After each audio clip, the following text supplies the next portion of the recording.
¿Cómo están, profesor? Compañeros todos.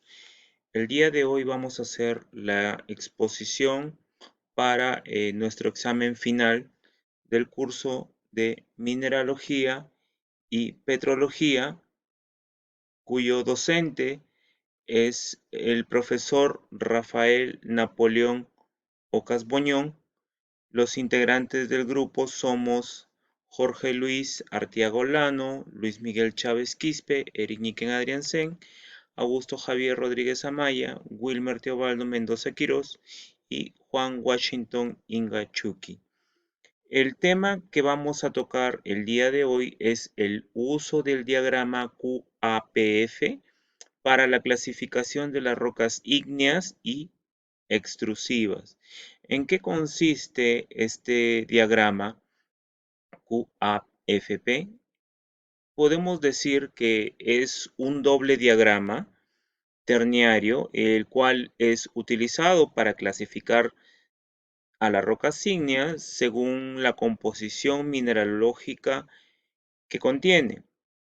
Este acrónimo QAFP eh, corresponde al acrónimo del cuarzo, que en inglés es quartz, feldespato alcalino, que en inglés es alkali feldspar, la plagioclasa o feldespatoide son los grupos minerales para la clasificación de este diagrama QAPF. Entonces, estos porcentajes de cuarzo, ¿no? Feldespato alcalino y plagioclasa están normalizados, los cuales constituyen una suma de 100%. Estos diagramas fueron creados en la Unión Internacional de Ciencias Geológicas, cuyas siglas se observan por la Subcomisión de Sistematización de Rocas Ígneas. Estos diagramas son aceptados a nivel mundial tanto por la comunidad de los geólogos, asimismo para tener una clasificación de las rocas ígneas, especialmente las rocas plutónicas. Los diagramas QAPF son utilizados entonces mayoritariamente para clasificar las rocas intrusivas, llámese las rocas plutónicas, aunque también son utilizados para clasificar rocas volcánicas. Entonces, hemos determinado con ello composiciones mineralógicas de la roca, cuyo fin es ese. Entonces, estos diagramas nos van a ayudar a utilizar la clasificación piroclásica de rocas o rocas volcánicas, eh, y de esta manera esta clasificación también utiliza la roca volcánica cuyo contenido es el vidrio y como la obsidiana. Estos diagramas podemos decir que son utilizados si los minerales son, por ejemplo, máficos o superan el 90% de la composición de la roca. Por ejemplo, las peridotitas y piroxenitas, ¿no? Entonces, estos diagramas son utilizados si los minerales máficos superan el 90%. Esta es una aclaración que tenemos que hacer. Entonces, habiendo hecho esta breve introducción sobre el origen y a quienes están destinados a qué tipo de estudios y cuándo fue creado, entonces vamos a hablar un poco del diagrama Streck Casing o QAPF, en el cual podemos decir que el diagrama de Streck Casing o QAPF es actualmente el diagrama más oficial en la denominación de las rocas ígneas, cuya imagen se muestra ahí. Entonces, este diagrama permite de una manera bastante fácil denominar estas rocas, las rocas plutónicas o volcánicas, solamente el contenido modal de 4 minerales, ¿no? Una muestra y la textura también. Existen solamente pocas excepciones, como por ejemplo la gnimbrita o piedra pómez, que no tiene su origen en este diagrama. Además, podemos decir que todas las rocas con un contenido menor al 10% de QAPF, que ya hemos explicado de qué se trata, significa la suma del contenido modal en cuarzo más feldespato más plagioclasa. Feldespatoides no alcanza el 10%. Entonces se trata en un otro diagrama y sería el diagrama de los ultrabásicos. Ahora podemos ver ahí en la imagen la clasificación de rocas ígneas con el diagrama de Stress-Keisen, QAPF, las rocas intrusivas plutónicas que se encuentran al lado izquierdo, las rocas extrusivas que se encuentran al lado derecho, vulcanitas. Entonces, en el lado de las rocas intrusivas, podemos decir que para las rocas plutónicas no se conoce el granito, feldespato, granito, granodiorita, tienelita, sienita, monzonita, diorita, sienita, piagicienita, exesita, teriailita, foidolita. Entonces, y para las rocas extrusivas volcánicas, que no se conoce riolita, riolita, dacisa, cuarzo, traquita, traquita, latita, latilla, sendita, andesita, fonolita, tefrita, tefrita y foidita. Entonces, podemos observar que ahí tenemos un cuarzo en el cual se ha hecho la clasificación y todos los nombres que yo he mencionado, tanto para las rocas intrusivas plutónicas como para las rocas extrusivas volcánicas, tenemos los números que se encuentran dentro de estos lados, están incluidos dentro de este rombo. Entonces, en la parte superior tenemos la identificación del cuarzo, ¿sí? Hacia la izquierda los feldespatos alcalinos, ¿sí? Y hacia la derecha las plagiocasas y ahí podemos ver cuál es el porcentaje que pueden intervenir cada uno de ellos. Por ejemplo, tenemos que el número 1 pues representa el 60%, el número 2 el 20% y así sucesivamente se muestran en cada recuadro de este rombo pues la composición y en qué porcentaje se encuentra. Podemos ir hacia el lado izquierdo o hacia el lado derecho y poder determinar la clasificación de estas rocas ígneas, ¿no? Entonces, el cuarzo, el contenido del cuarzo es lo que vamos a encontrar, la cantidad en porcentaje, el feldespato alcalino, la plagioclasa y los feldespatoides que no alcanzan el 10%, ¿no? Entonces, es muy fácil identificar la cantidad o el número de estos, ¿no? A través de este diagrama, que es muy útil, ¿no? Entonces, el diagrama de Stress-Keisen, podemos decir que los números de los sectores representan un sector de una composición determinada. Entonces, cada sector pertenece a un nombre intrusivo o extrusivo. Solamente el campo 9 y el 10, que estoy aquí señalando, tiene más alternativas, como por ejemplo la diorita, el gabro, la andesita, el basalto.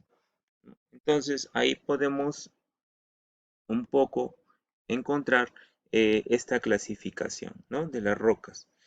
Entonces, ahora, el uso de diagrama de Stress-Keisen para rocas magmáticas muestra un listado, por ejemplo, de todos los minerales con porcentajes, cuyo cantidad de cuarzo, feldespato alcalino, plagioclasa menor al 10%, corresponde a otro diagrama, tal cual se está mostrando por aquí.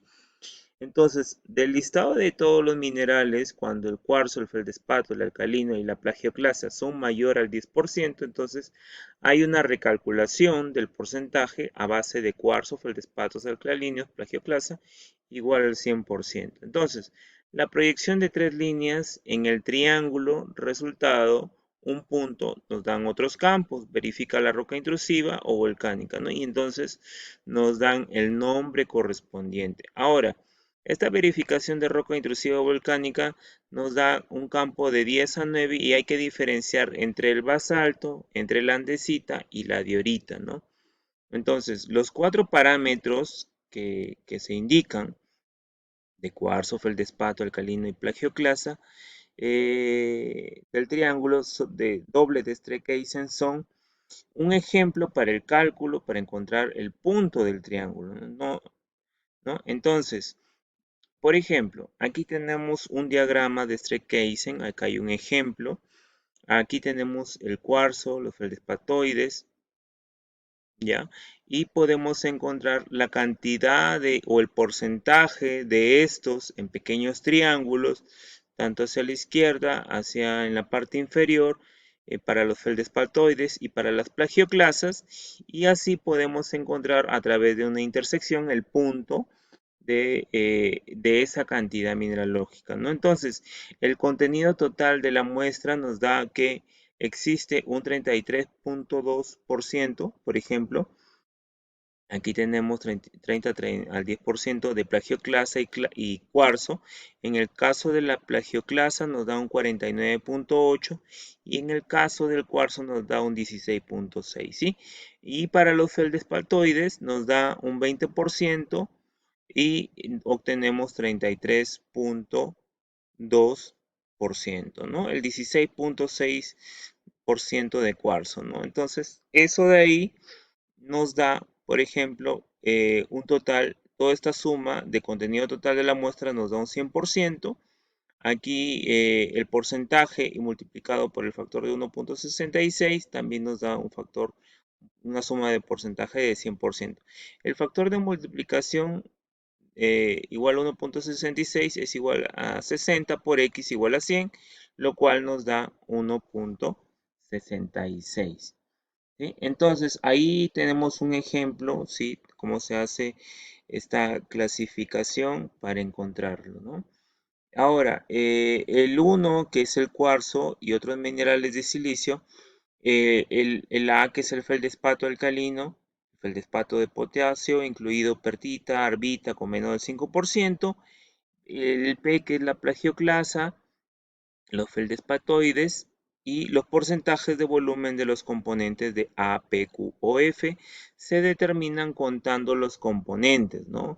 Se aplica una de las normas especiales a un análisis químico de esta roca, se convierten los porcentajes de volumen de A, P, Q o F a 100% y los resultados se presentan en el triángulo doble de Strekheisen, de tal modo que se puede clasificar una roca magmática y se obtiene la denominación de la roca en cuestión, ¿no?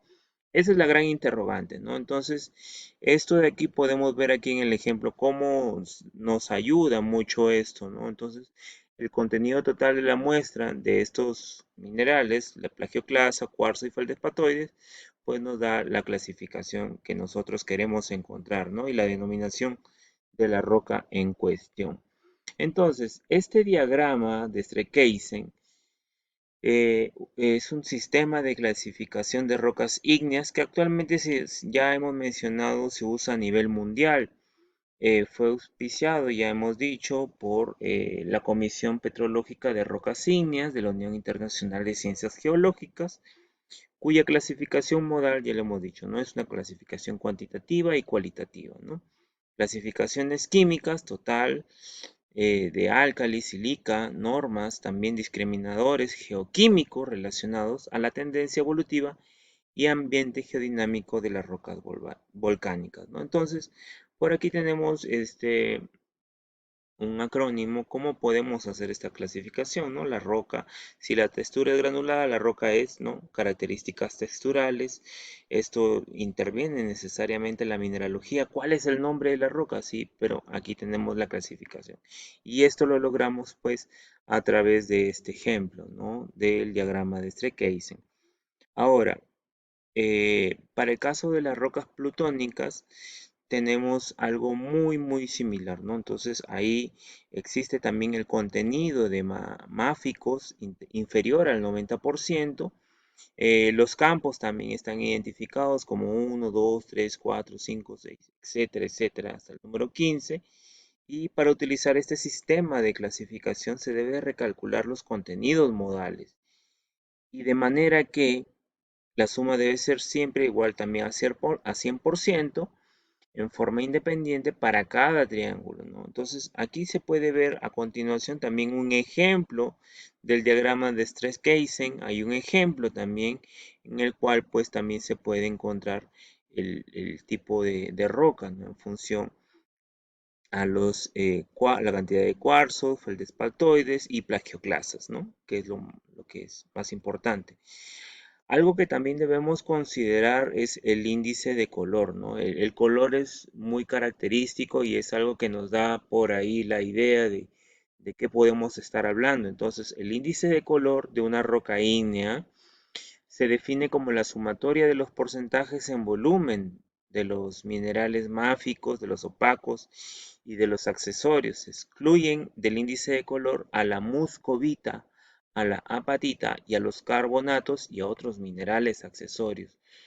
Según los porcentajes de índice de color se distinguen cuatro categorías: hololeucocráticas, ¿sí? Del 0 al 5%, disculpen; las leucocráticas del 5 al 35%; las mesocráticas del 35 al 65%; las melanocráticas del 65 al 90%; y las ultramáficas del 90 al 100. Además, podemos decir que estas divisiones generales, cada campo del diagrama de QAPF utilizan prefijos leuco y mela para denotar variedades más claras y félsicas y más oscuras o máficas respectivamente de cada tipo litológico, ¿no? Veamos aquí también se incluye un ejemplo.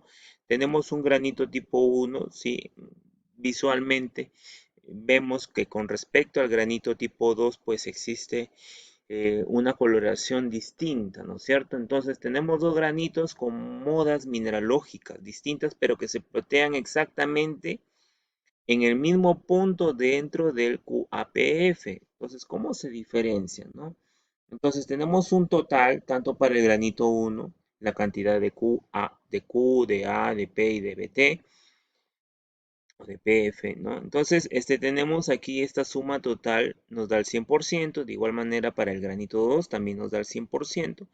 Hacemos un recálculo, que es lo que nos pide, se plantean y se recalcula y tenemos que también nos da un 100%, ¿no? Entonces, si bien es cierto, este ejemplo que hemos tenido, nos habla pues de cómo obtener pues una nomenclatura, en este caso un nombre para este mineral, pero el color es muy importante y hay que hacer un recálculo respectivo. ¿Ok? Entonces, las rocas volcánicas de igual manera es algo muy similar de acuerdo a la UGGS. La diferencia entre el basalto y la andesita es el contenido de sílice y el índice del color, ¿no? Entonces, el índice del color para el caso del basalto, la melandesita, también tenemos que en el campo como en el microscopio el contenido de sílice suele ser desconocido, por lo que se utiliza la siguiente regla general.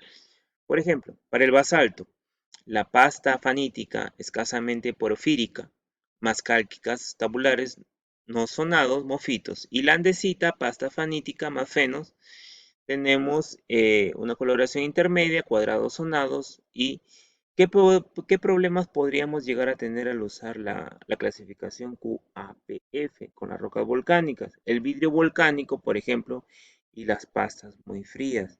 Es por eso que las rocas volcánicas, sí, en este caso, se prefieren clasificar químicamente como el diagrama del TAS, ¿no? Entonces, aquí tenemos unas rocas volcánicas también, el porcentaje de QAPF, 100%, ¿no? Aquí tenemos esto, por ejemplo, la riolita, acá hay unas imágenes de rocas volcánicas, unos diagramas para rocas volcánicas, su porcentaje, la intersección, correcto, tenemos la cantidad de cuarzo, de A, de P y de F, 30, 50, 20 y 0, ¿no? Entonces aquí tenemos 100%, ¿no?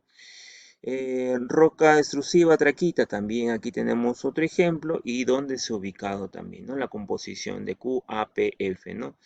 4, 65, 15, ¿no? Se ha hecho el reajuste, 4, 76, 77, 17, 8, 86, perdón. Estoy redondeando un poco y tenemos también el 100%, ¿no? Estamos hablando aquí de la traquita. Y a continuación también tenemos otra roca extrusiva como el basalto también, ¿no? Entonces, tiene un 8, 13, 60, 81, también un factor de 1.23, se hizo el reajuste y tenemos lo siguiente, ¿no? también, ¿no? La ubicación exacta. De igual manera tenemos la andesita, ¿no? La andesita también muy común encontrarla, ¿sí? 13, 18, 50, 0 y 71, listo, y ahí está, ¿no? También tenemos, ¿sí? Una roca plutónica, por ejemplo, el granito, ¿sí? El granito 50, 70, 5, ¿no? Entonces tenemos 125, su factor 0.8, hacemos el reajuste y obtenemos por aquí su ubicación, ¿no? Una sienita también de igual manera, ¿no?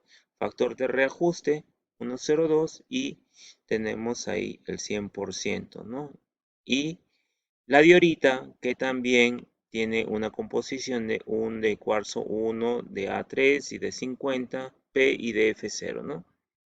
54 suma, factor de reajuste 1.85 y obtenemos su ubicación, ¿no? De la diorita. El Gabro también, ¿no? El Gabro también tenemos su composición y su ubicación, ¿no? 1, 5, 94 y 100, ¿no? Listo. Entonces, hemos podido estudiar la nomenclatura, ¿sí? Hemos podido estudiar la nomenclatura del diagrama QAPF para la clasificación de rocas ígneas y extrusivas. Bueno, nosotros podemos decir finalmente que el uso del diagrama de QAPF para la clasificación de rocas ígneas y extrusivas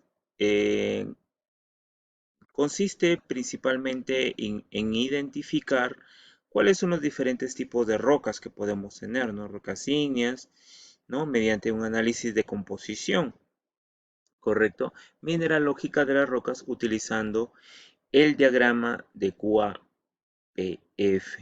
Entonces, también podemos estimar las condiciones de formación de la composición mineralógica. También podemos ver cuál es su vinculación con otros estudios geológicos que de repente se puedan hacer respecto a las rocas ígneas, la historia de la Tierra, por ejemplo.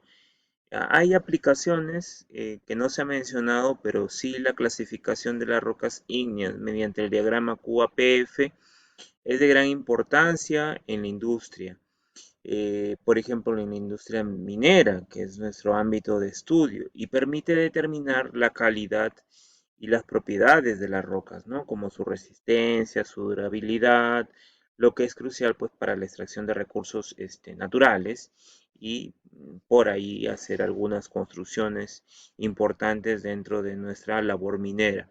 En resumen, podemos decir finalmente que realizar un estudio utilizando los diagramas de QAPF para la clasificación de rocas ígneas y extrusivas puede proporcionar conclusiones significativas sobre la historia geológica de una región, por ejemplo, las condiciones de formación de las rocas y su aplicación en diferentes industrias, dado que es una herramienta que hemos estudiado útil para comprender y analizar las rocas ígneas desde diferentes perspectivas.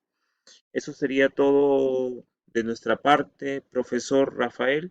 Estamos aquí colocando en la imagen la relación de participantes, todos hemos participado y le agradecemos mucho por sus enseñanzas. Hasta otra oportunidad.